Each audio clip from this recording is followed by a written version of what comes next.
Glory to the Empire!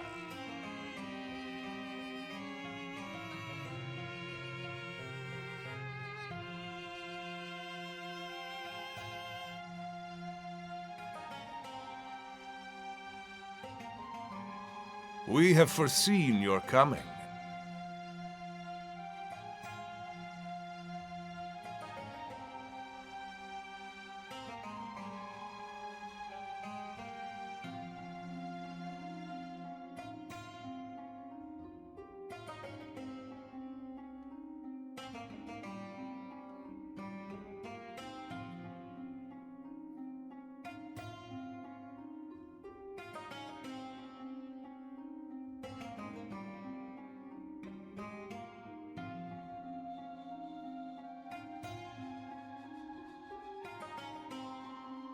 Apologies, I missed all that.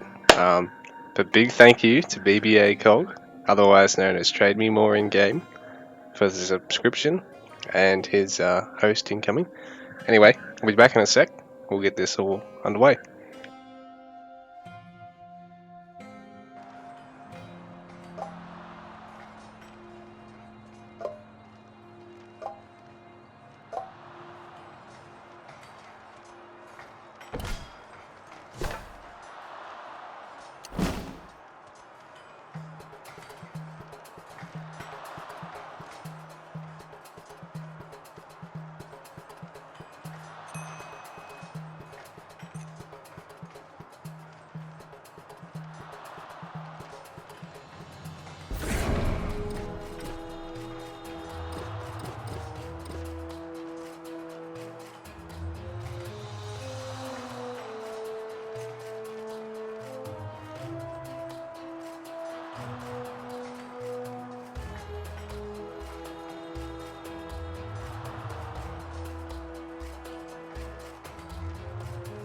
Alright guys, so it looks as though we've got a Persia versus Persian matchup incoming between Pharos and Game Video 113. So I hope you're all strapped in, because this is going to be a great game. Pharos is already calling the GG. He's confident. He's here with us today, up against his good friend Game Video, our good friend Game Video. And first up, they've got Bandit Canyon. So I'll just bring it over in a second.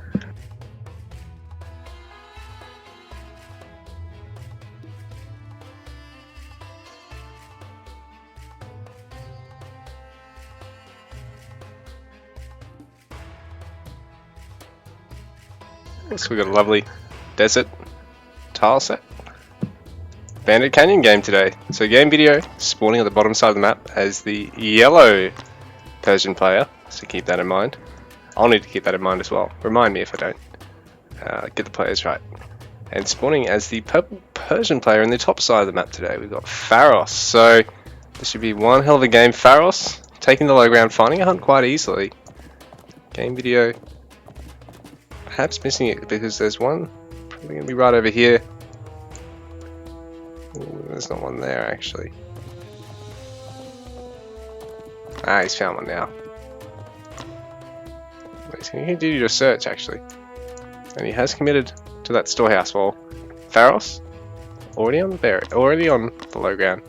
Hunting dogs in queue, so right now Pharos has a pretty big economic advantage. Game Video having to commit the wood to the high ground storehouse. So he's actually ultimately, because he hasn't taken an eco tech Not committed anywhere near as much. Oh, actually, I take it back. He's already got Picker's Gloves, so he's taking that. So that's a very good choice considering it's 20%. You really needed to play catch up against an opponent who's taken the low ground hunt. So Game Video has located a couple. But I guess it's a bit unfortunate that he didn't find one initially. But he's not asking to restart, so let's play on, I suppose.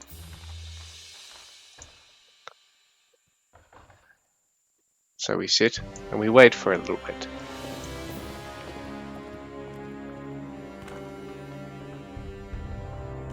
Game Video already on his stone. Pharos hasn't started just yet, but judging by that rally, he probably is going to throw up his stone mine storehouse right now. So there you go.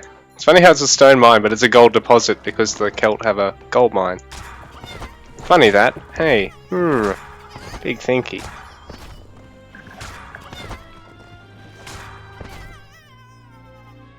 So Game Video has found 3 hunts now. Only cleared that first one, and still on the high ground. Hasn't transitioned on the hunt, but at the same time, he's working towards getting an age 2 pretty quickly here, I think.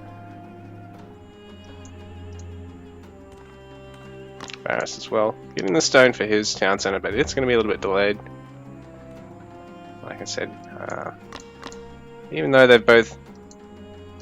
Oh, actually, no, I take that back. Realistically, they've spent the same amount on wood. It's just that Game Video it's been a little bit quicker towards working towards the H2, and there is a little bit of an initial gathering delay with going to the low ground, and then it starts really paying off with your quick gather rate. Like was Pharos right now, 1.43 gather rate to 1.08 for the food income.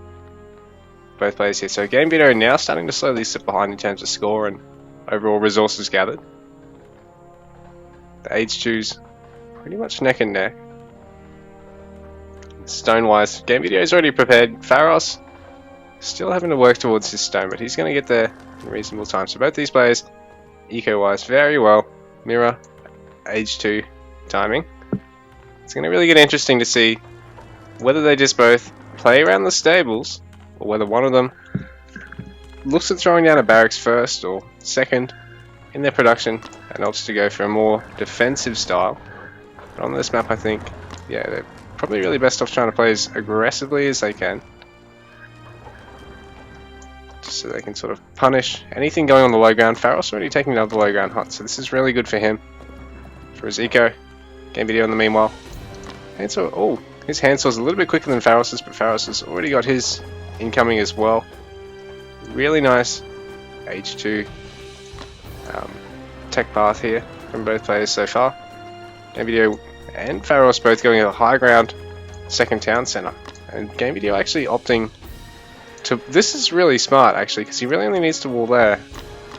That's, you know, this will make up for the fact that he had a really rough start with no easily accessible, easily scoutable hunt. Took him a little while to actually find this one. But this is actually going to mean that he can wall off this side because it's so close to the edge of the map with that tree line buffer there. He can pretty much just wall either there or there. And he's... Oh, he can wall that way even. And then he's even got this wood line later on. All this is protected. Only a small investment of stone. It actually stops any form of scouting or run-bys around the base, because that's what really gets dangerous, is when your opponent is able to really just run stuff all around the base, and you've got to commit to having units, maybe even watchtowers on the edges of both sides of your base early on to try and catch whatever's going on. Game Video taking that out of the equation. A really quick wheelbarrow from him too. Pharos obviously going to try and probably delay it to about 40 to 45 villages, I'd say. 40 to 50 is probably a good sort of range to expect most people to get it, I think. I tend to get it pretty early. Game Video tends to get it pretty early, but most people get it later. Stables coming out roughly the same time here for both players. I wonder whether they're going to commit to a second stable, so one's going to throw down a barracks. I think that'll probably be the big difference early on in terms of builds, if there really is going to be any. Other than the fact that Game Video is committing a lot to these walls already. Pharos, he stopped mining his stone. Once he finished his age up and getting the stone for his town center there, well, Game Video kept gathering it. He wants to really wall in, and especially walls off here. This is really smart. He can mark it here and put a TC in the corner, or mark it here and trade to here and then throw up a third TC here, or over here somewhere, and then just wall in that segment as well. So it's really nice. He's setting himself up for a really nice mid-game, late-game safe base already. But in saying that, it's going to mean that he's going to be a little behind, considering he's only just shifted onto the storehouse. He hasn't actually taken hunting dogs either, so these hunts are going to wear through quicker. Not going to gather quite as fast. Pharos going to scout all this. He might lose this Asabara here. So this is going to be a little bit bad for him, because Game Video paying attention to this little flank of units. Pharos does not want to get the Asabara out. He's going to need to bring all of his back. I think he's up in terms of count by 1, perhaps. Villager-wise, dead even on 35 apiece. So Pharos actually, does have a couple more units out on the map. One more unit. Oh.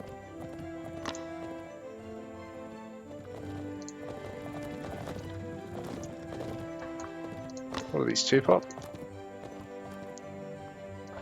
Yeah, anyway, they're roughly even in terms of a raw unit count, but Pharos is already committing to an age 3 here. This is really, really early from him. Game Video in the meanwhile, continuing to wall up his side of the map.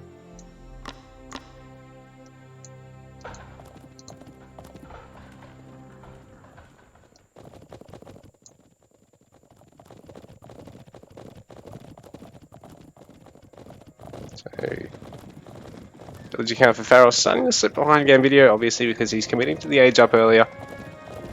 And he's going to have to respond to this, because Game Video is dead on his hunt here. Villager going down, and the others will follow quickly. When you've got this many Asabara, it's really, really deadly. So Game Video being a little bit more patient with his initial push is really going to work in his favour here, because he not only defended against Pharos' single Asabara move in, getting him no value, he did snipe all those villagers. So right now Pharos 37 villagers to Game Video's 44, so picking off that 4 or 5 there, really worth it for him. And Pharos is going to run into these walls and not really be able to do a lot until he chips through them. And yeah, the low ground storehouse goes down, so that's going to mean no real scouting advantage with that. It's not going to work as basically a pseudo watchtower. And yeah, Pharos is probably contemplating whether or not he goes in right now.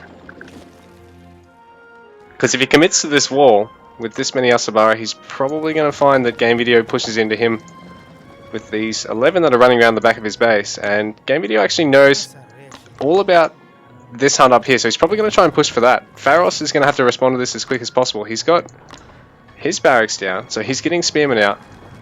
His age 3 is kicked in now. Game Video is still in age 2, double stables. Already got the Asabara damage, whereas Pharos hasn't yet, so he does have that advantage over Pharos in the meanwhile. There's no Asabara champion as such, so the extra 20% damage is really going to work in Game Video's favour here. As long as he can get the unit count roughly even in the fights, he should really be able to win them. But meanwhile, he's trying to run these villagers out. He's dropping one there, but right now it's 16 Asabara versus 7, and Game Video does have that damage upgrade up his sleeve, so he is going to pick off a couple of Asabara here, and a couple of other lobies do get out. And Game Video going to surge forward. He's going to try and snipe these 3 villagers now, because he's in the driver's seat right now. He's actually 2 villagers ahead of Pharos still, and picking off a handful more, so it's up by about 5. Sniping another storehouse. Game Video is going to have to contend with a nice mixed army that's really, really equipped to deal with Asabara too. So Pharos and Game Video are more or less going to catch each other's armies here. But Pharos isn't really going to deal a lot of damage. He more or less rallies straight past him. So that's unfortunate for Pharos, his army control letting him down there. Game Video free to move his 19 Asabara with that damage upgrade straight past, kill a couple more units and just run. Doesn't want to lose anything just make a cost-effective trade and back out. And it seems to be working for him. Right now he's even getting in the shield rune upgrade because he's going to have to tank against the ranged fire of the mounted archers. And he's going to want to try and get some mounted archers himself perhaps. He's in a good position to do so. He's getting mass stables here. So as long as Pharos doesn't get too many spears before Game Video gets enough mounted archers out to really whittle them down cost effectively. I think Pharos, is really going to have a tough time here because he's not really playing as defensively as Game Video, who's also made a couple of cost-effective trades. In saying that, Game Video behind in terms of population, so Pharos is really macroed up a much larger force at this stage, but Game Video keeping him on the rocks right now because he's destroyed a handful of houses, so Game Video forcing his opponent to have to play defensively, have to restart house production quicker than he'd like, and only losing a handful of Asabara and a little bit more life on them for it for now. So Game Video catching up in terms of population. This is good for him. He's keeping Pharos backed into a corner and having to make his opponent mirror his build on the map at a delay. So right now he's bought himself the space to actually add as many mounted archers as Pharos has, but he's also got to contend with the fact that his Asabara champion is not up yet. Pharos has just kicked in, so the damage upgrade advantage not really there. Half of it's been cut into, and it also doubles as a defensive upgrade because you get the life as well. So right now Pharos' army is looking much scarier than Game Video's, so Game Video needs to get those units out. He needs to get the gold gathering out, so he's going to try and go triple market, but he just really needs to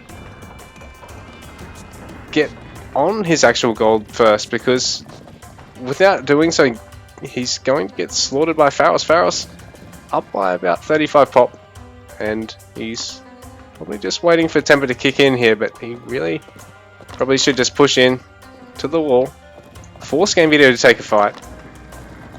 Nice little clump of spearmen here, enough to at least deter Game Video, because he'd throw away enough Asabara that he'd have to get all the villagers and, you know, try and get all these before Pharos reacts, so that'd really make it worth it. So Pharos gonna up the ante here. He's gonna cut through the wall. Game Video gonna try and figure out the best way to fight this army. Instead of circling around, he's gonna come in through his base.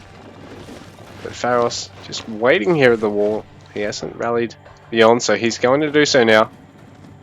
And now put the pressure on Game Video, who's taking this gold.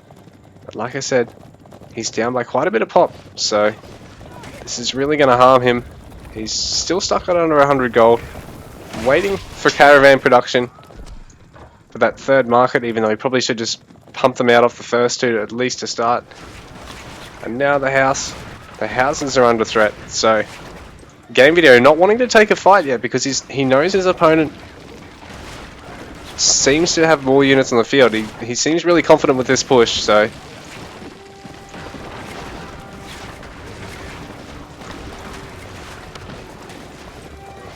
65 to 62 villagers right now. Pharos in the lead there, backing out now that he's sniped a couple of houses, but a couple of mounted archers are going to get trapped here, so they're all going to go down because the Asabara champion are going to hit them quite hard.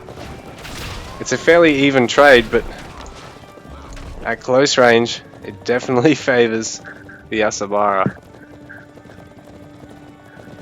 So Game Video catching up in terms of pop, and now he's moving towards Pharos' army, so I think he's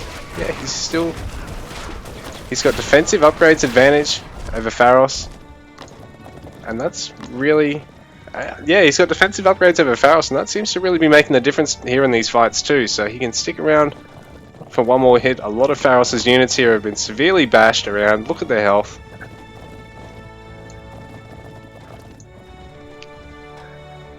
So Pharos seeming to always be ahead on pop, but never really seeming to be able to make a huge conversion of it right now. The upgrade advantage by Game Video seems to really be keeping him afloat here, because it got a bit dangerous when he had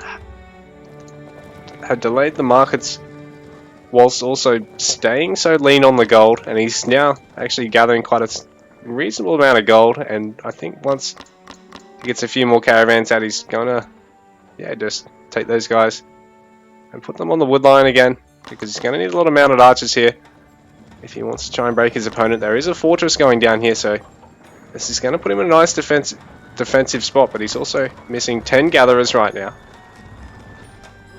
Population-wise, he's still down below Pharos, who I think has brought everything now. Yeah, the spears here too, so they're really going to tie up some of these Hasabara, who are quite low here for Game Video. Neither player seems to have really been making use of A10 at all, so Game Video hasn't got the tech. I don't think Pharos has it.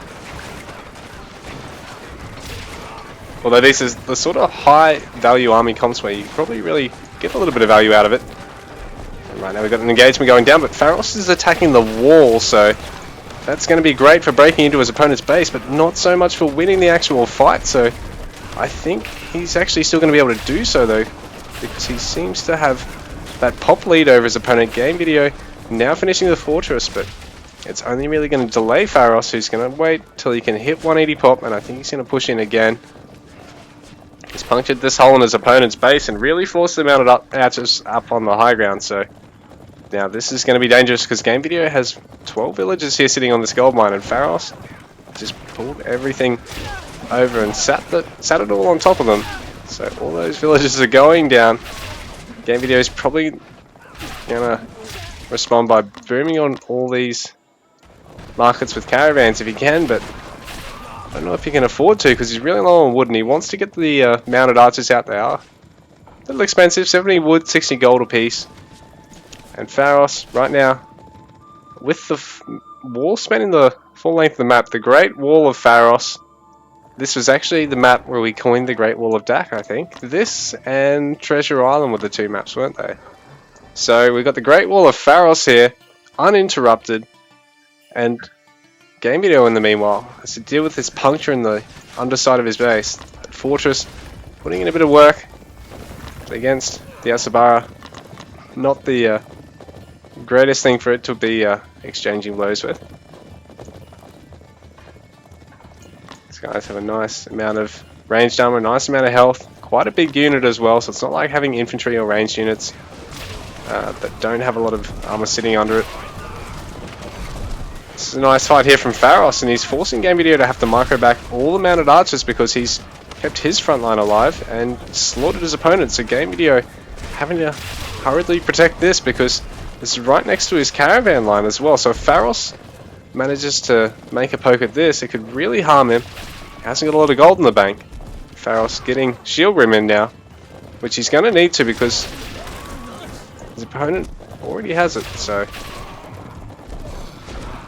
in fact, shield truss is on the way. So the next tier of ranged armor going to be kicking in earlier here for Game Video than Pharos. Is maintaining that tech lead. He's really staying ahead on that front, and Pharos is actually starting to wear behind in terms of score. I think because Game Video has actually pulled ahead in terms of army size here, and Pharos has perhaps thrown away a bit more than he should have, because he hasn't really been able to build up a bit of a bank behind this. Both players roughly even villager counts, 82 to 81, favouring Pharos. Rams on the way, big commitment of resources in this little proxy base here, so perhaps this is the killer, because Pharos really able to afford a fight against Game Video here. This proxy base is going to get wiped out completely. Pharos is best off deleting these immediately, getting the villagers out, but I think it may be too late. He's going to lose all this, pretty much sacrificing it. The attempt at the Rams to deal with the fortress, unsuccessful for the poor bloke. Pulling everything back now. He has got aid tent, so he is going to be getting a little bit of healing in here and there, so that'll be good value for him. Quite a cheap tech at 50 wood, 50 food, and in the mid and late game, it's worth that's worth basically nothing to you. When it's going to mean that your population that's already out in the field, can survive more hits. So why not, says Pharos. I'm going to make use of that now. And Hasabara almost topped up now, but it's saying that this is a really, really tough fight for him because Game Video up by 170. Up to 170 population. Pharos now under just above 100. Things aren't looking good for him. He's waiting on upgrades to kick in that his opponent already has. And Game Video, that market line is really looking good. He's even taking the price adjusting text there. Pharos is still getting coinage, which is the first one of those. So it means that the ease of shifting resources through the market, the amount it actually costs you to exchange from one resource to another, really gets diminished when you take those upgrades, because as you know, as you spend it, it costs more and more. Right now, Game Video forcing Pharos up the hill. So Pharos is now dealing with the gaping hole in his base, the big wound. Game Video maxed out with Age 4 on the way. Pharos waiting for some Age 3 upgrades to still kick in, and right now his market line's being swamped. He's having to run gold gatherers away. But I think he's going to get them out of here in time. Don't know if they're going to get spotted. But all this base, these unsafe, these low ground stables and this market line are all going to go down quite quickly. This big army at Game Videos. And Pharos in the meanwhile is just waiting with everything up the hill. Trying to mass up enough to really be able to deal with this. Not really making any attempt to put a bit of pressure here on Game Video's market line, or try and stop these walls from going up and really force him to have to break up his army. So Game Video really, I think, again, in the driver's seat for this game. Pharos really being backed into a corner here. He's lost most of his army and things aren't looking good. Game Video, Age 4's kicked in. Pharos doesn't have the resources to get to it anytime soon, and so Horseshoes, Mounted Archer Champion coming out. He's going to have those upgrade advantages. The gold cost going down on the Mounted Archers, the bonus damage on the cavalry going up on them, so they're really going to be a much more versatile unit for Game Video the longer this game goes on, while Pharos not going to be able to get those upgrades anytime soon.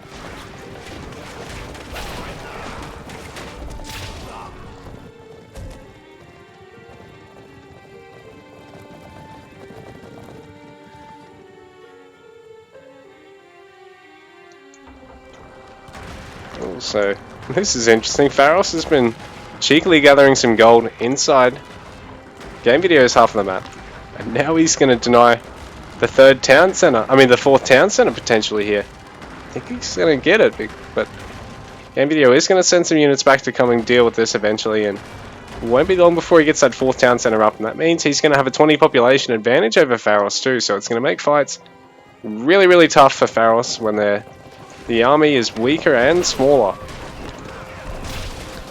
Once Horseshoes kicks in as well for Game Video, he's going to have bonus damage and health and movement speed on this mounted army of his. And he's also getting his Age 4 damage upgrades for both melee and range. Pharos actually pulling villages in. He's got 22 villages here that he's pulling into the fight. So right now he's actually pushing Game Video back. These villages are gonna finish off this gold mine, but they could have been a useful tank there. I thought Pharos was pulling the boys for a second.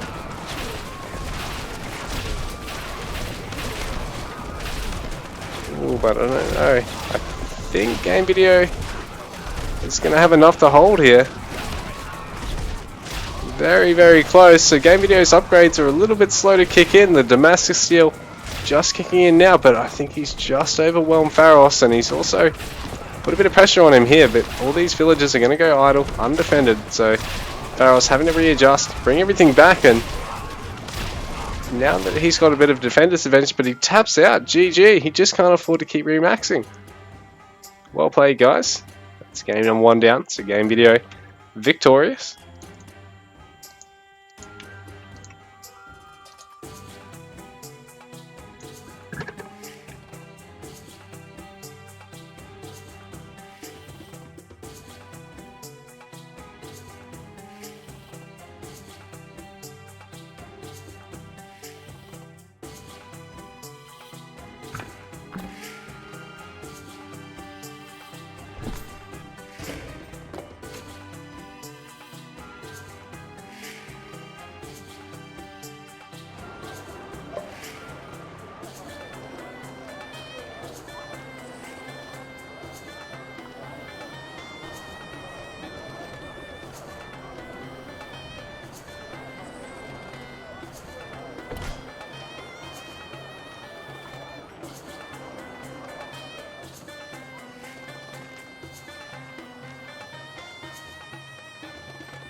So for game number 2, we have another PvP, and this time it's on Oasis. So this is a much more cutthroat map, this one.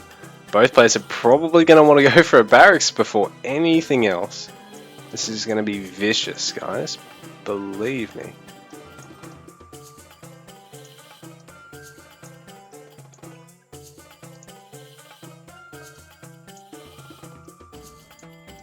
Alrighty, so spawning as the purple player today. Pharos on his Persians. Same sev as game number 1. Just like his opponent, Game Video, who is going to be spawning on the top side of the map today as the yellow Persians.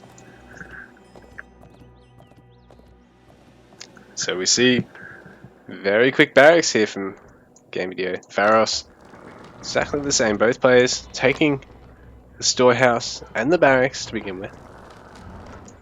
And they want to contest this badly. Whoever wins this, probably going to win the game. Not definitely, but probably going to win the game considering how much value this is going to mean. All these resources around the outside too become extremely hard to hold onto when your opponent's got the water.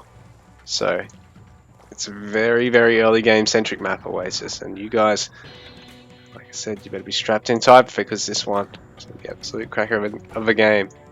So barracks finishing up here for both players.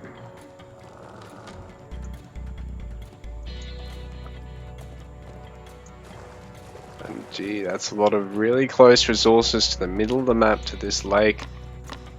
And there's 4 schools of fish, so both players really incentivized to work towards this. That's 4,000 food, and you can obviously gather that with your fishing ships, which are faster than your villagers, and you're going to be able to get them in production alongside them.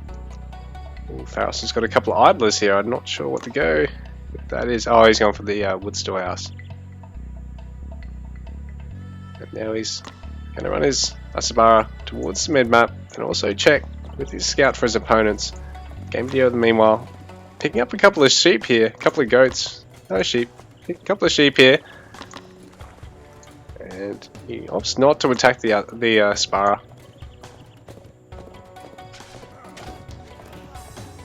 Pharos can see his opponents, and he's going to lose his scout here. I don't think he realizes this. Yeah, well, he's going to get the scout out, but it's very low here. It's going to be hard for it to add much value in fights here before it goes down. They've only got like 4 damage, but they do have a sizable health pool right now, an engage going on. And Pharos is coming off worse for wear here. Game Video running in with 4 to begin with. And he is going to get this little fella ultimately. So Pharos having to retreat, getting a tent first. Game Video taking a loom quickly here as well, just in case. Plus, I think he was possibly house. An early game when you can add in 1 more unit, if you cut the villager, sometimes it's just worth it just to take loom instead, because that way, you know, at least if you do get pushed back, got the gambit to go with 1 unit earlier, and make up for your shitty house timing, then yeah, usually it's actually worth it. It's a bit of a break here in play. I think both players are going to want to try and get the wood to get a dock here. In fact, Game Video is now adding 1 because he's managed to push Pharos back. Pharos committing to a gold mine. I wonder if he's going to work towards a double barracks here or something, because he's really going to need to win this off Game Video before long. Game Video taking an age 2. Pharos hasn't got one in queue yet. Another house now too. So he's going to run everything across. He wants to try and take a fight. Well, he's taking his age 2 as well, so he's not really going to have a huge resource discrepancy here with his opponent. Does have another spar in queue though, whereas Game Video has cut his production. So we've got 8v8 spar here. 1 more on the way here for Pharos. So I think he's actually trained 2 more because he lost 1 earlier. So Game Video's H2 kicking in faster. He's not going to go for a warship first, he's just going to go straight for the fishing boat.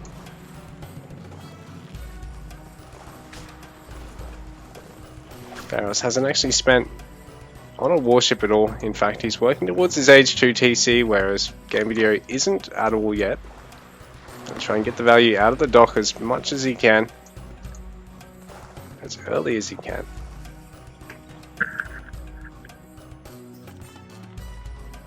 So some spearmen already being added to Pharos' army, whereas Game Video continuing just to add Spara, getting Hansel and hunting dogs.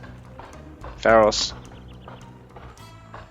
getting the same now as well, but they are a little slower from him. And being in the defensive position, the one without the dock here, perhaps that's going to come to bite him, because he really would want to squeeze out those upgrades as quickly as he could to make up for the fact that he is behind here. He doesn't have a water eco now that Game Video does. It's really going to mean that he's going to be punished for that. And Game Video is even getting aid tent now, so a forward storehouse or two, he can really add a lot of value to this army. Top up those infantry, get some ranged out behind them, and really start harassing around some storehouses. Make it hard for his opponent to deal with, because he can just creep towards and in between all these really close resources around the lake here. So, you know, if he just funnels storehouses down one or both sides here, he can really push Pharos off any resources till Age 3 and really choke him out of this game. I think that might be what he's going for. He's getting Spyro Champion as well, adding in a stable, so he's going to go barracks, stables. Pharos is going to go barracks range. So both players having taken aid tent now. Game Video hasn't even been harassed yet, and he's got both Loom and aid tent. So really phenomenal stuff for him to be playing with such caution in mind under any circumstance. Even when he's getting ahead like this, he's not playing too greedily, not overcommitting to his victories and his advantages. He does have to contend with some bowmen now, so he's got the galley popping out just in time. If it gets a shot off on these bowmen, oh, it manages to miss, so that's a bit unfortunate for him, but oh, there we go, he just one-shots a bowman. We'll take out another, so Game Video already getting a good amount of value out of that galley, deleting a pair of bowmen there. Really forcing Pharos to retreat when it looked like Pharos was going to be able to take a nice engage, considering he had the bowman out before there were any Asabara out. But now that there is Asabara coming and an armory, so Game Video skipping the range entirely.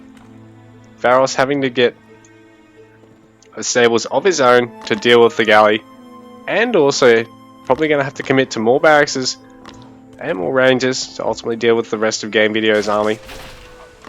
Another Spar going down. So it was rallied onto the lake. There's already 3 Asabara out in the field now, so they're going to pick off the units, the villagers here at the storehouse, but they are going to run into Pharos' army. I think Game Video is going to try and get the villager. He does get the villager, but he might lose this. Oh, he's going to get out. So he does have a tent too, so like I said, he's going to be able to take advantage of that. Park these Asabara under the tents and get them all healed up. He's actually going to rally everything back together for now. Pharos in the meanwhile parking his army under a storehouse, making sure he gets every last little bit of health out of that, even on the scout. So he just wants to make sure he's got all the EHP in his army at his disposal.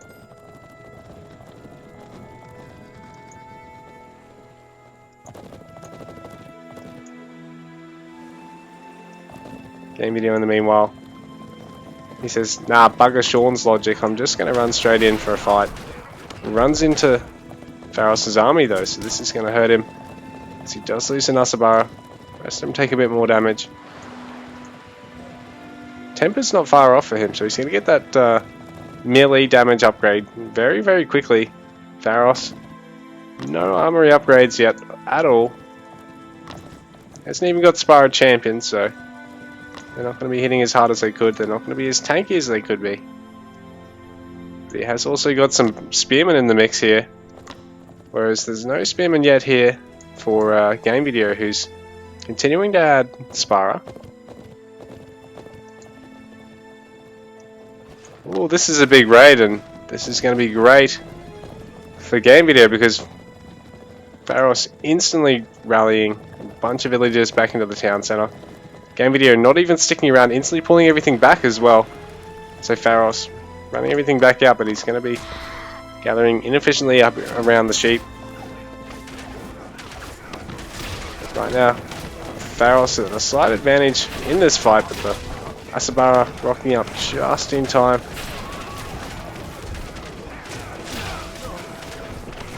Holy army control. So Pharos does lose all the bowmen, except for one. The game video, I think it's just overwhelmed him now with the dock advantage. The fact that he secured that water. That little run by as well really interrupting Pharos' gathering behind this. He's pretty much out of wood. GG is called. And he taps out. So we're going to take a little break here, and we're going to go to our next series in just a moment, guys. But well played to both players. Especially game video looking really, really in form at the moment. We'll be back.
Alright guys, just to fill in the time before Wicked Lord rocks up, Faris and I are just going to play a quick little game. We'll be back soon.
Let's go.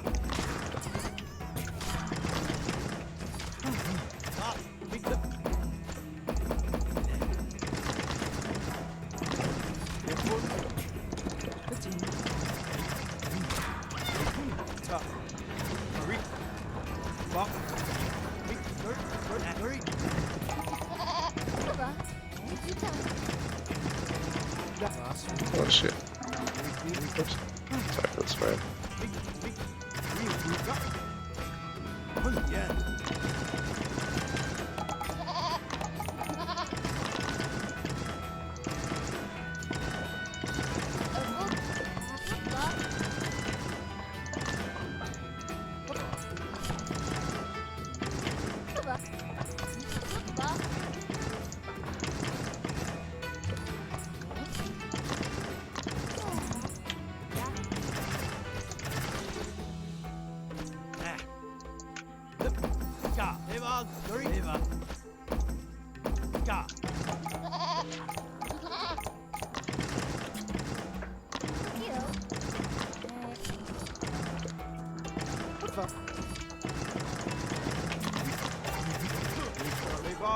You're there. Me, ball. Every top. Me, top. Top. Me.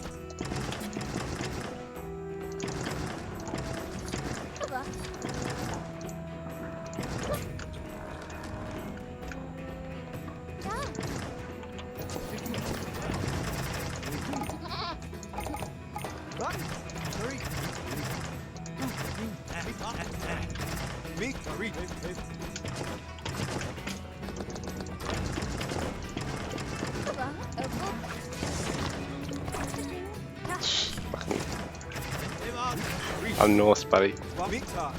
They're my ship.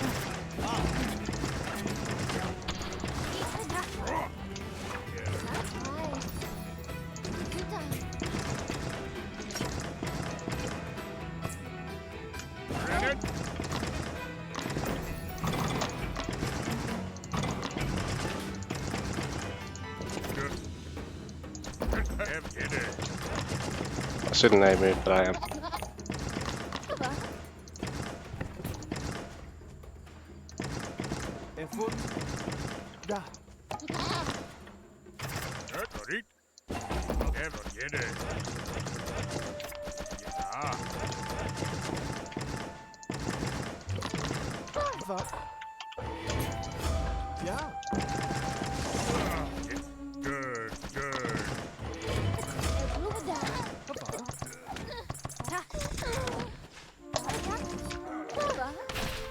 Ah, it didn't work.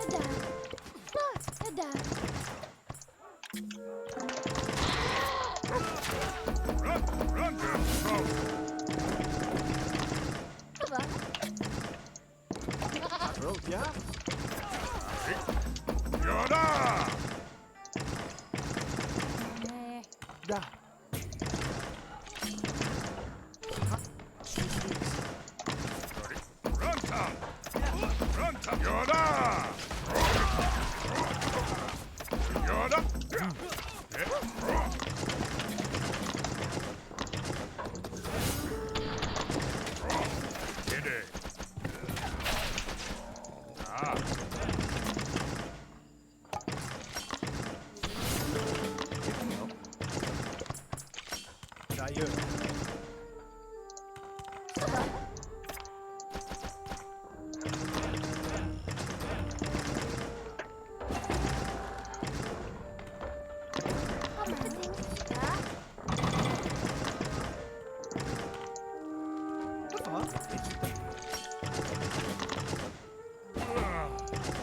Good. Ready?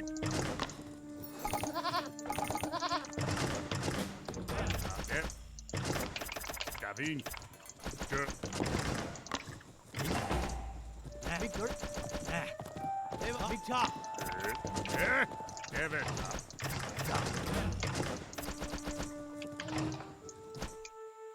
Get it there.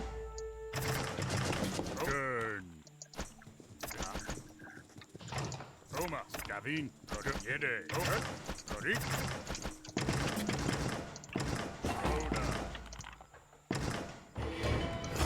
Oh,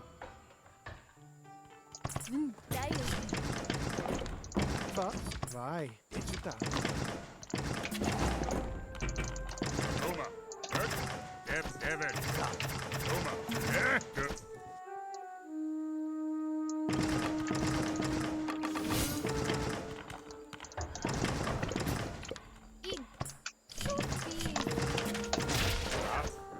Ready? Go. Deb. Yeah. found another hunt somewhere. Bye bye. Come on. Ready? Get David.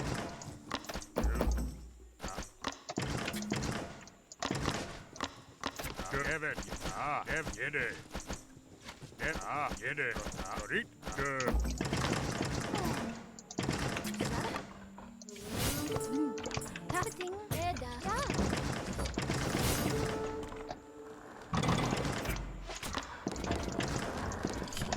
Talk. Yeah. Good.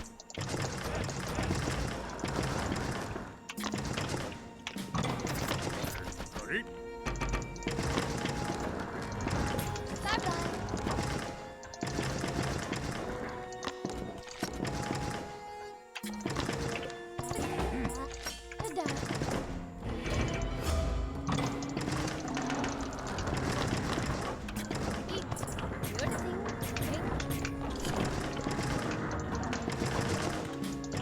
Good. Get it. Get it. Ready?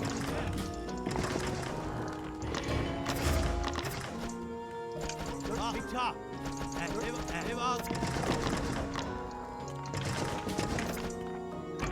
Deb. Good. Good. Get it.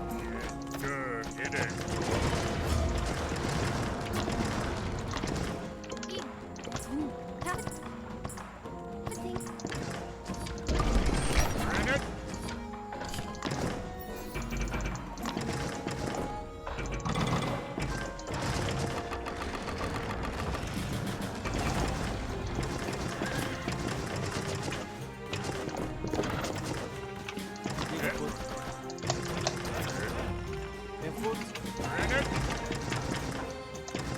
Get it. Good. Get it. Yeah. Good.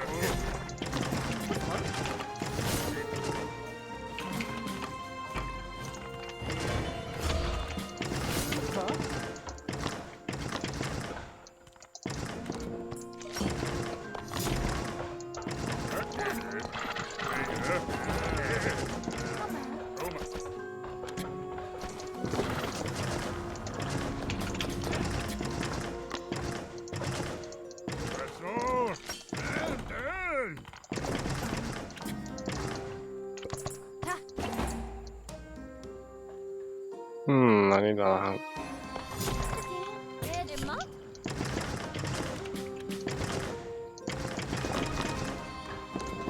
Come on.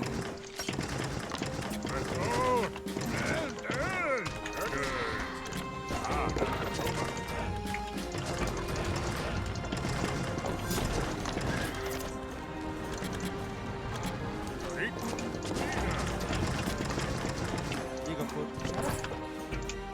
Hey.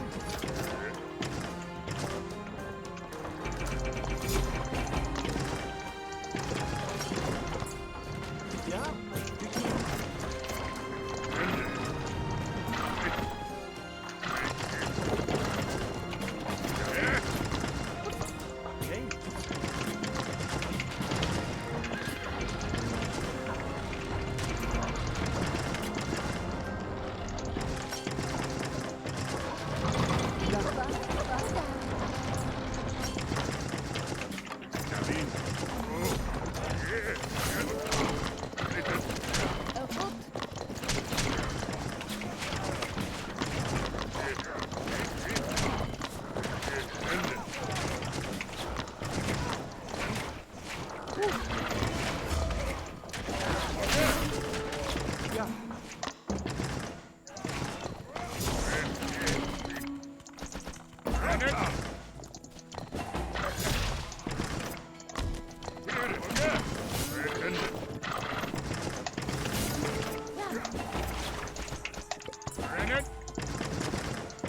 Bye. Vad fan? Där. Nej. Det var bort.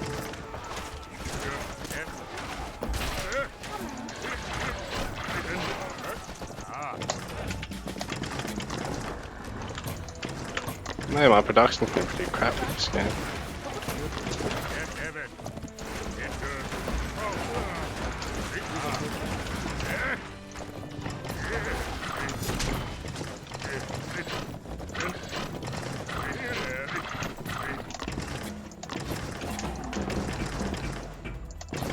Det där. Titta.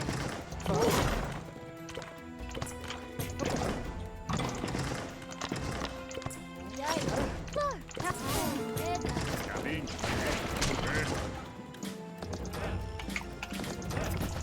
Det där. Martin. Ja. Va? Ja. Rigtig ret.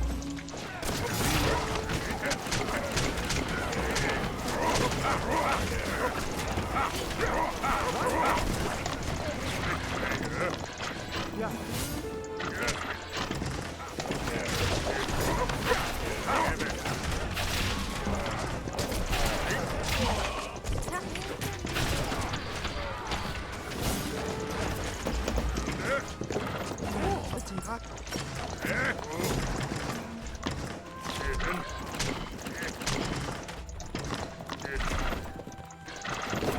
ja. Okay.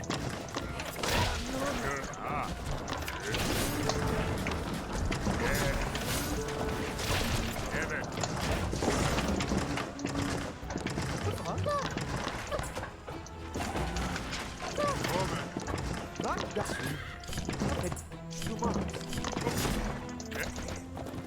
Good. Run, Tom.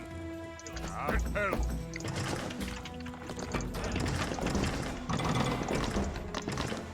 Der er jo et dræk. Ja.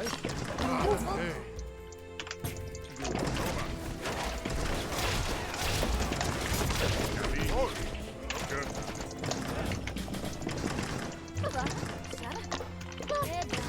Hvad fan?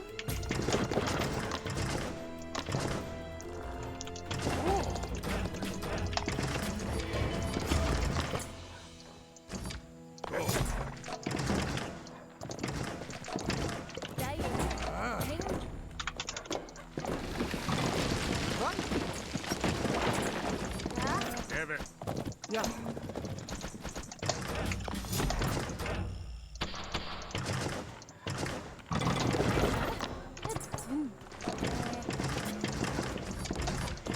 Hold up. Va? Hæng. Det där.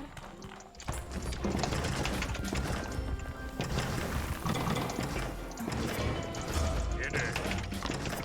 Good. Good. Good. Ah.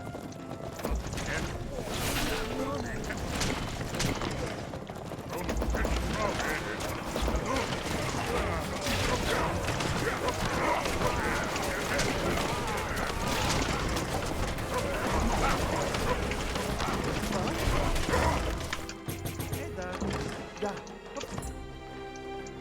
Virkelig.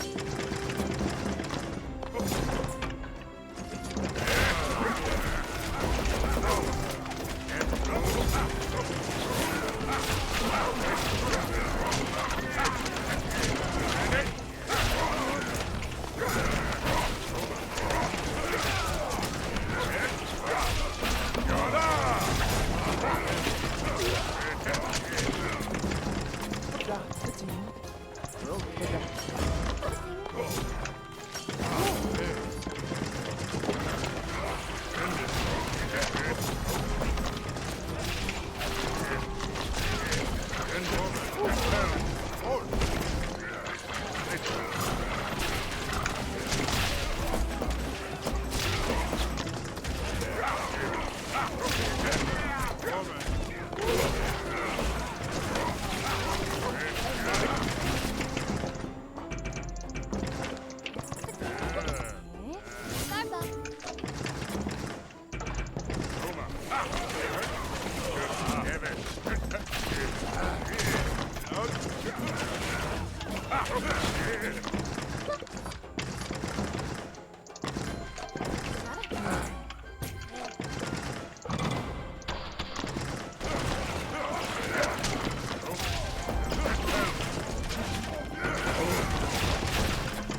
Daar.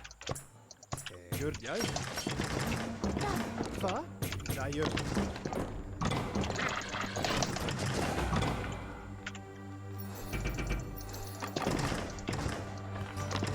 Va? Hier goed.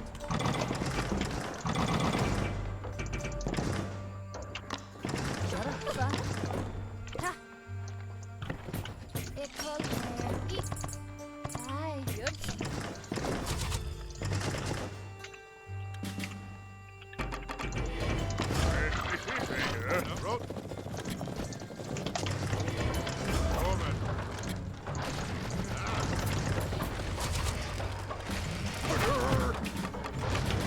Ja, va? Het is. Ja. Good day.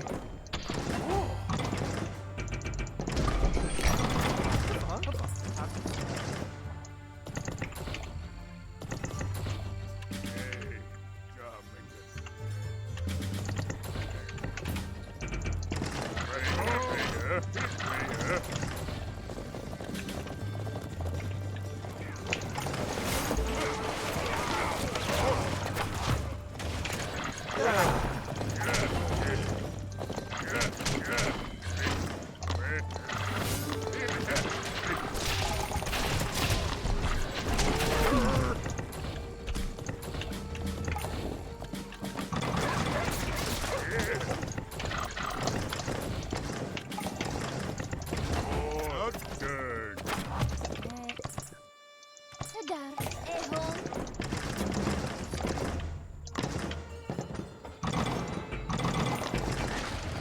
Good day.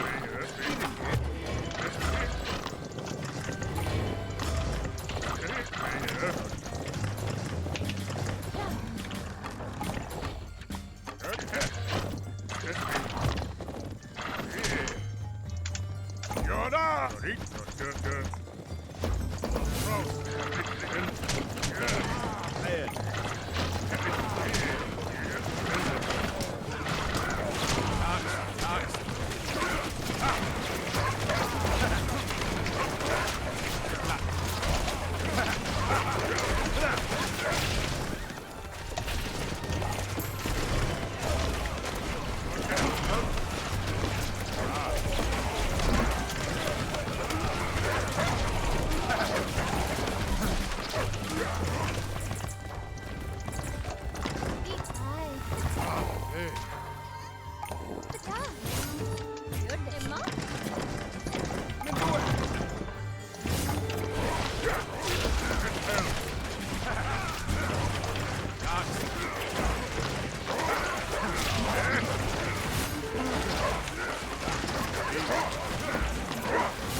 Tadar.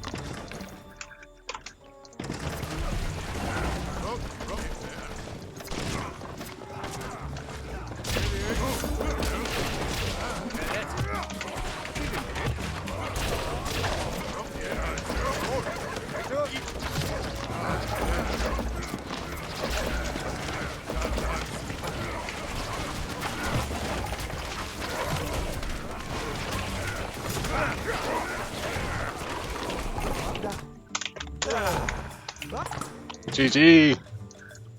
Well played to Faris. Alright, well that concludes our little best of one game. And we'll see where our friend the Wicked Lord is. I'll be back in a sec.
Alright guys, we are go on a game of Wildwoods.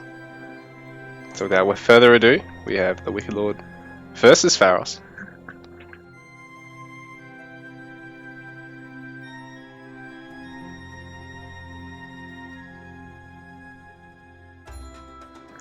So, spawning today as the purple Persian player.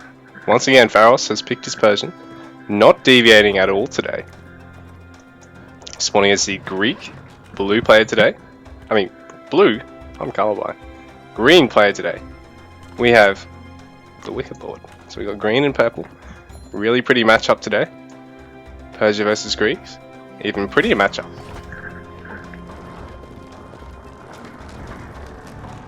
So, I don't know if we're going to see very early aggression here, considering that it's Wildwoods. So there is quite a bit of a rush distance between each player. You've got to navigate this almost heart-shaped woodland in the middle. So rushes on this map, when they're done, tend to be proxied, just because of the travel time. And the fact that because you've got such a great area, so many little weird wood lines, you can often hide stuff from your opponent. Like right down in here. Over here. Over here. Right over here. So it's a funny map for proxies, and well, Wicked Lord, he's going for his berries today. Not even gonna go for the hunts.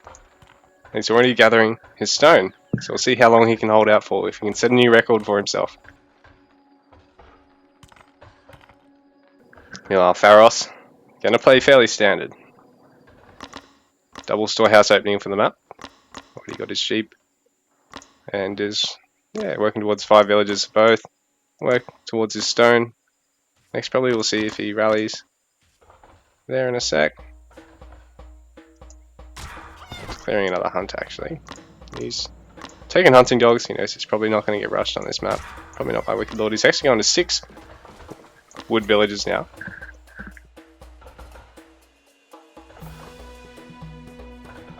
And so I'll be interested to see whether he opens with a production facility. Oh no, here he's going on the stone now.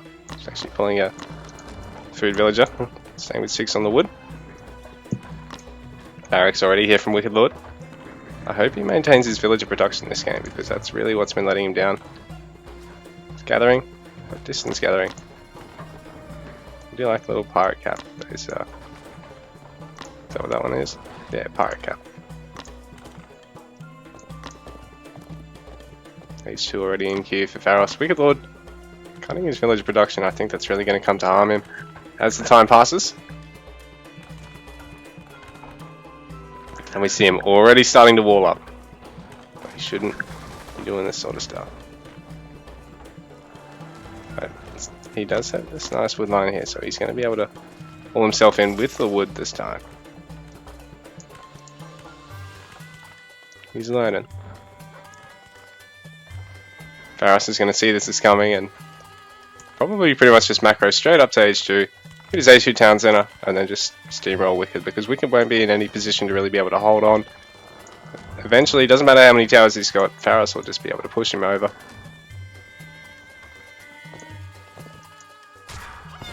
Wicked Lord's still staying up on score, but he's just not really spending anything properly. He's making up quite a bit of gold. Already got a couple of spearmen, going to add a couple of Hypaspis once he does age, if he remembers to. But he's a mile off with his food income. He's actually getting hunting dogs and picker's gloves. Not actually on any deer at the moment, so really quite sloppy play here from him. We've got Pharos taking a fairly distant town centre because he knows he's probably going to get away with it.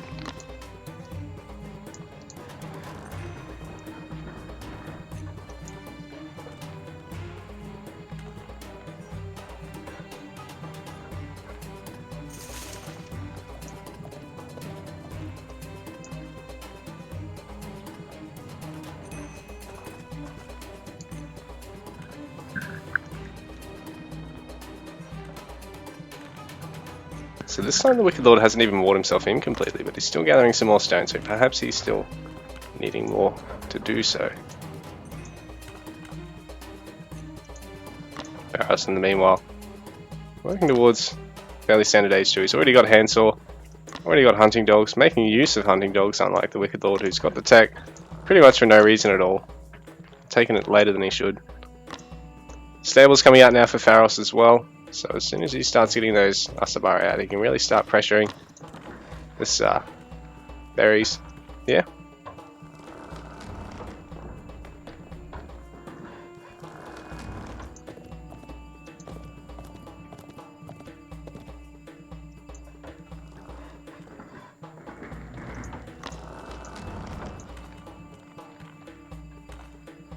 So the Wicked Lord setting his own fate. He's doomed.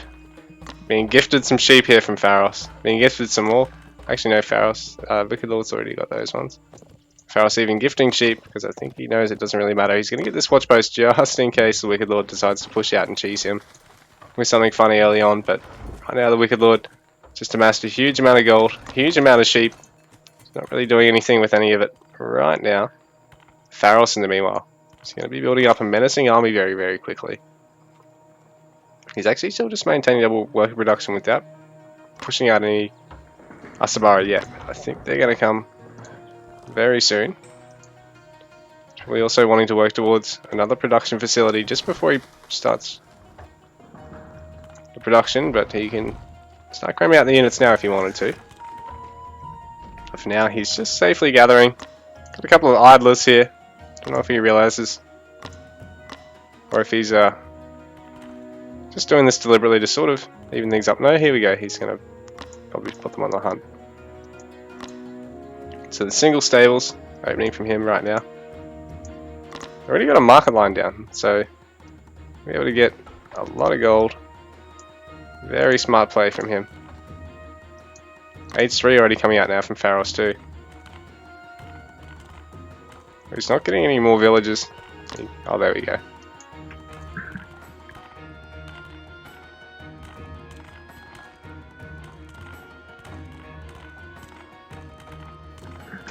Alright, so Wicked Lord cutting his production here. He's housed. He needs to get another house. Yes, a couple of houses here. Because he's putting them right here against this tree line, he's not really even going to have a good spot to be gathering any wood. So his towers, if he even bothers hitting them, if he even manages to get that far, will be fairly delayed.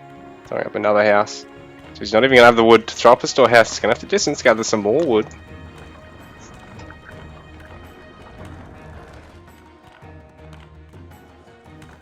The Wicked Lord patrolling his base.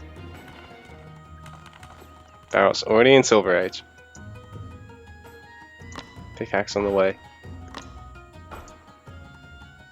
37 villages to 14, so right now Pharos is double. And then plus 10 villages, his opponent right now. Yeah, 39 to 15. Very, very convincing lead already from Pharos. We could just about call the game right here, I reckon. Just based off their ecos. Pharos not even producing any stables just yet. He's not even bothering to get any units. He's taking advantage of the fact that his opponent's not even pushing out at the moment. Not even trying to make use of the army that he's got. Here we go. The spearmen are going to attack the scout. But Pharos can just leapfrog straight onto Immortals. He doesn't even have to worry about getting any barracks or range units to deal with the spearmen, because he probably won't want to just outright use Asavara. Even though with age 3 he can just get a champion and just outright overpower spearmen that aren't champion.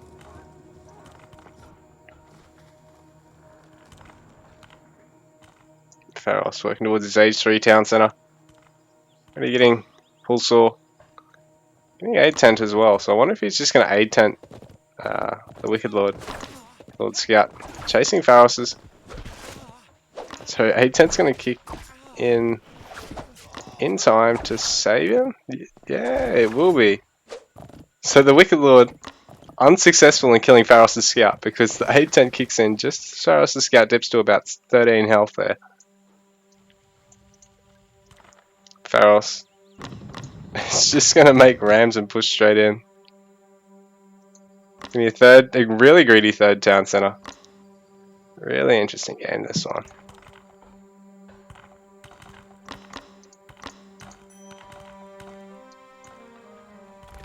The Wicked Lord getting his age 2. Finished that stone mine. But that's impressive. He's gathered so much stone by now and has so little else. Adding another house, he's not even going to bother going for a town centre. He's gathering wood from somewhere.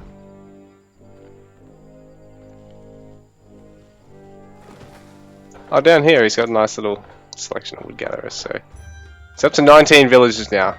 Good going, little buddy. But Pharos is already at 59. Third town centre on the way. Nearly completed. It's an army of rams here. Pharos is probably just going to try and get enough rams he can just outright destroy the Wicked Lord's base. Tower's starting to go up. But it's the unstoppable force versus the immovable object. And we're going to see how this pans out now. Up to 6 rams in total. Versus 1 tower. 1 town centre. And a handful of spearmen. Some more down here actually. The Wicked Lord's got more up his sleeve than I thought. He's actually getting his farm gather rate upgrade. He has no farms at this stage of the game. He's getting chisel. He's no longer gathering stone. He's getting pickaxe. He is gathering gold, so I'll give him that, but pickaxe queued up last. All 3 at the same storehouse when he's got 2 storehouses. Armory coming up now. So the Wicked Lord, the most interesting playstyle ever. Getting a second town centre. Holy, I'm impressed. But Pharos continuing to add rams. The Ram Armada comes out. 11 battering rams. Pharos with a sizable bank over the Wicked Lord by now. Villager counts are 71 to 19. Pharos' 11 rams are just going to make short work of the Wicked Lord's base.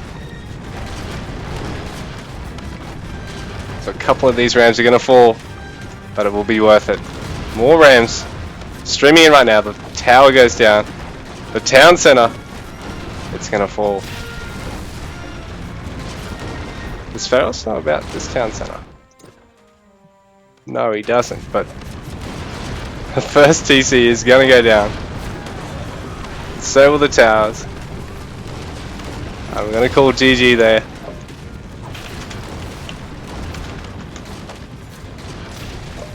But I don't think there's any chance that the Wicked Lord is coming back from this. He's just too far behind. Pharos can just add an army in at a moment's notice. He's got way too much in the bank here. He's even getting armory upgrades despite the fact he doesn't even have any units out yet. Adding more armories.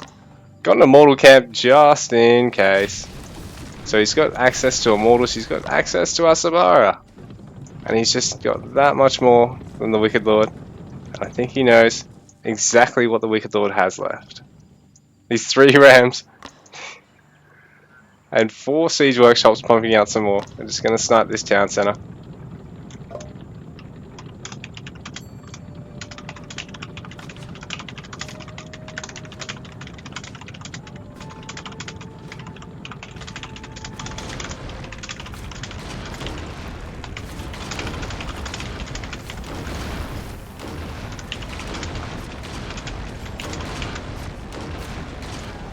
GG. Well played, guys. We're gonna call it at that.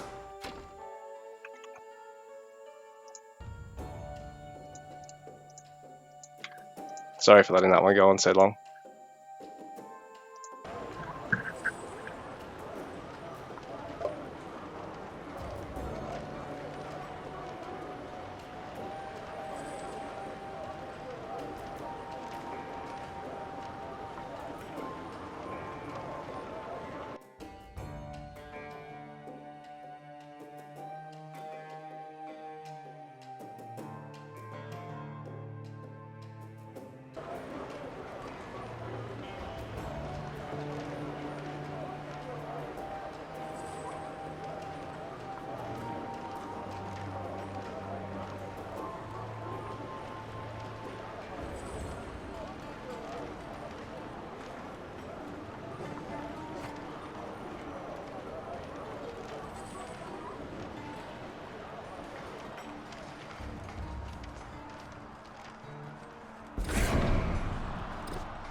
Alright guys, so we're going into game number 2 now.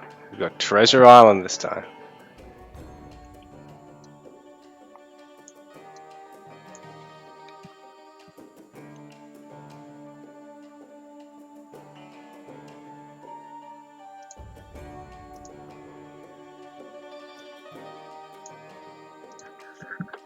Yeah, and apologies if I'm being harsh on Wicked Lord.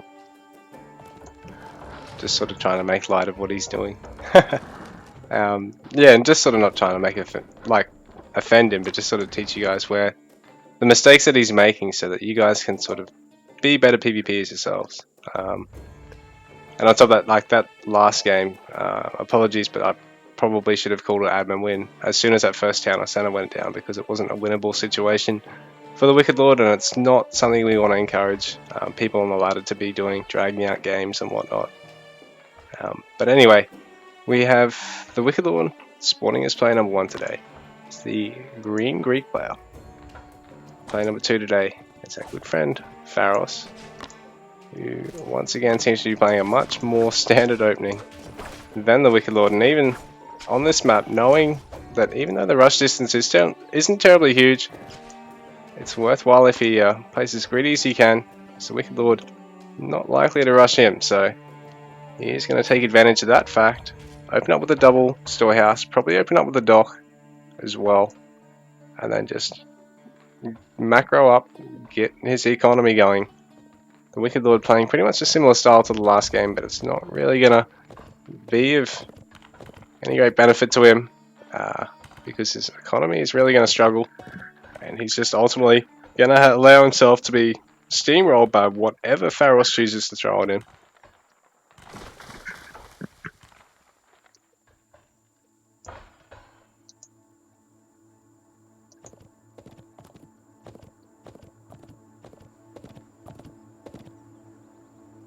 So Pharos definitely going for the dock. The Wicked Lord, unchanged strategy for this map, so this is really not going to be of any great benefit for him, I don't think, because Pharos is going to have a huge eco benefit with this dock. Probably not even going to have to worry about going all the way up to 3 town centers so quickly to afford a big fleet of rams like he had last game, and we might even see a different composition here from him.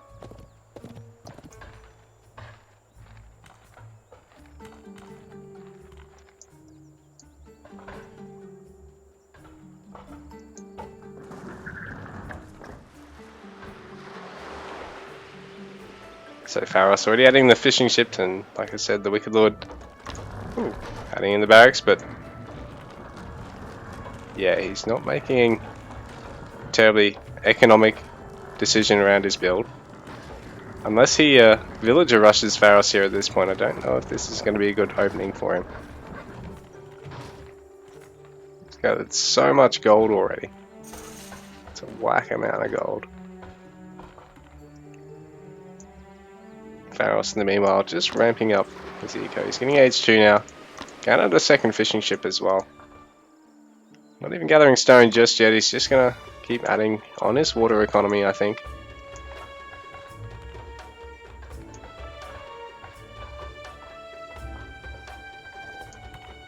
Age 2 coming out now for the Wicked Lord. Up to 12 villages to Pharos' 15, so he's not too far behind on that front yet. The stock advantage for Pharos is going to be pretty big. You can add in another fishing ship now if he wishes. Adding another house.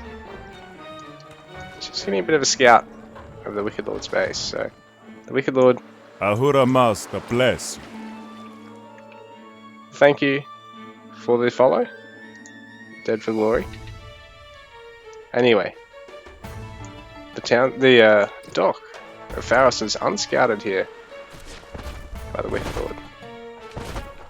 But he is going to run by the base, and he may check the water now. He's heading in a whole bunch of hypospis. This is a huge queue of them. Not queuing up any villages, he's just got...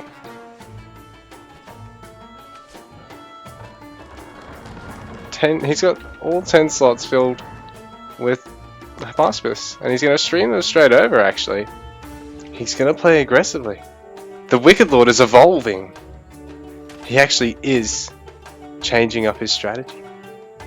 I've been completely bamboozled. I've been pointed out as a liar. The Wicked Lord is going to stream in. Here's that pass pist. It's all up to you, buddy. What are you going to do? He's going to take on the town center all alone. Oh, the scout's actually tanking, so the Wicked Lord able to run his pass pist in to attack the town center. He's dealing so little damage. He's going to try and villager rush his opponent now. And Pharos hasn't actually gathered any stone at this point, so he's going to have to start gathering stone here. This is interesting because Pharos is going to lose his town center.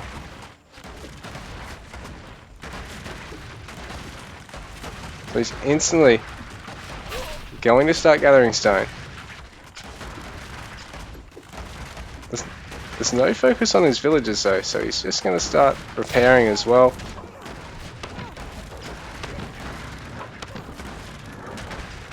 Pharos is going to be able to get the repair up. I hope he doesn't run out of food here. I mean, run out of wood here. He'd probably be best off cancelling one of these fishing ships just in case.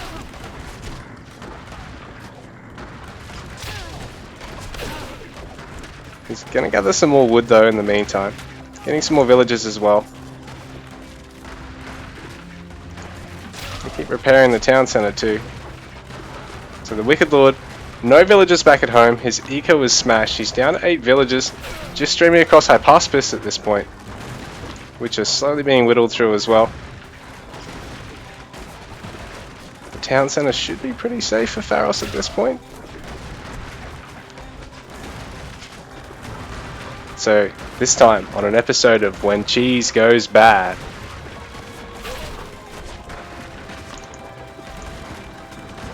I think Pharos is going to be able to save the town centre.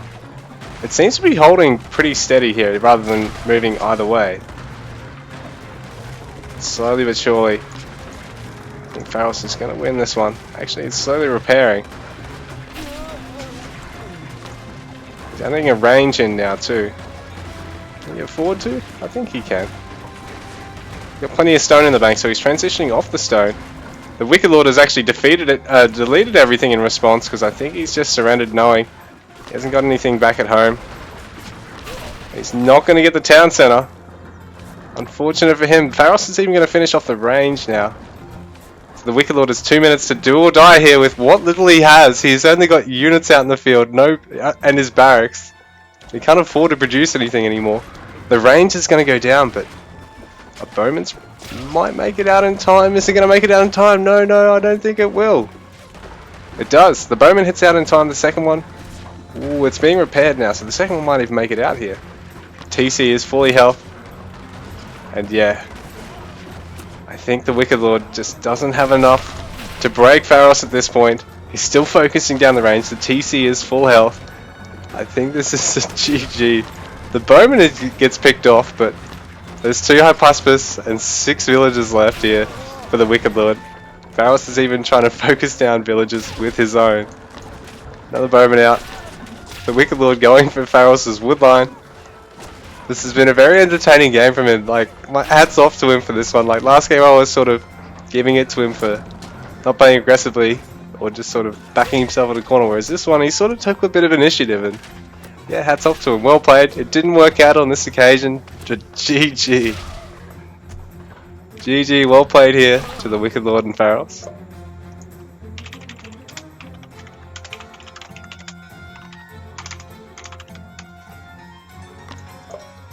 Oh my.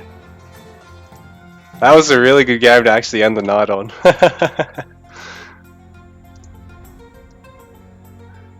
GG, well played to both players. But Pharos, ultimately the victor there. The Wicked Lord, not quite enough, but yeah, he really forced Pharos' hand there. Pharos hadn't had any stone in the bank at that point, so with a few more units out in the field, I think the Wicked Lord probably could have broken him then, considering Pharos' greed.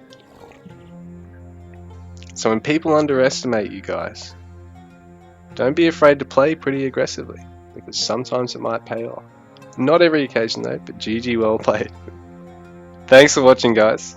We'll see you around. We're not doing any games next weekend, but the weekend after we will be, so we'll see you there. Thanks for watching.